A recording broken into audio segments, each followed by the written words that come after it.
All right, so far you've learned how to take an integral using Riemann sums, using the trapezoidal rule, by drawing a picture and using geometry, and using the fundamental theorem of calculus. Now we actually get to use the calculator. At the end of this lesson, you'll be able to use your calculator to evaluate a definite integral.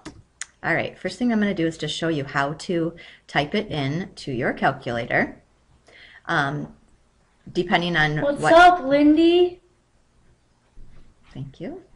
All right.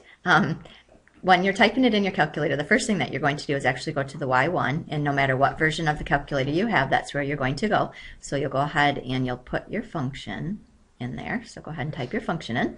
And then after that, for everyone, you are going to press the Math 9 button.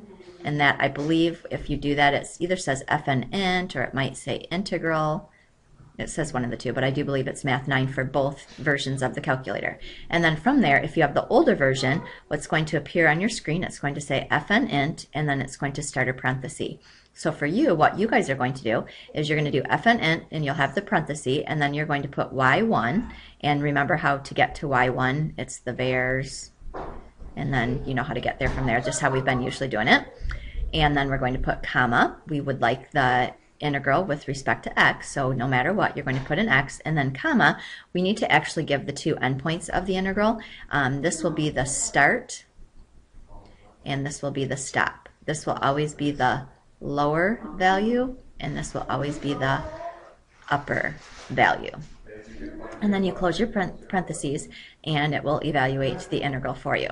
Okay, if you have the newer version, when you press Math 9, what's going to come up on your screen, you'll actually get the little integral symbol, and then you'll get a blinking box here, you'll get a blinking box here, you'll get a blinking box, and then you'll get a D and a blinking box. So basically, it's kind of nice because this one, it's basically already set up exactly like what your problem usually looks like. So you will just actually put all of the numbers in. You'll put where we start, where we stop, and here. Again, you can just enter Y1, and then this will always be dx because we'll always using our calculators be with respect to x. Okay, so let's go ahead and try a problem. You'll notice this one we actually did in the notes using the second fundamental theorem of calculus, the fundamental theorem of calculus, in my 4.4 part 1 video. So let's go ahead and do this one using our calculator. So I'm going to go ahead and get my calculator out. Would you please take a minute and get your calculator ready as well? Okay, I got my calculator all set, so I'm going to go ahead and type in y equals, and I'm going to clear what was in there. I believe it was negative 3v plus 4, so I'm going to put negative 3x plus 4. And then from here, like I said before, we're going to press, actually let's quit, so let's quit, and then let's do Math 9. And mine is the older version, but the newer version, it's just kind of a little bit cleaner. For everyone, we are going to do the vars, and then y vars, and then function, and then y1, and then comma. We would like our function, whoops, let's get rid of one of those.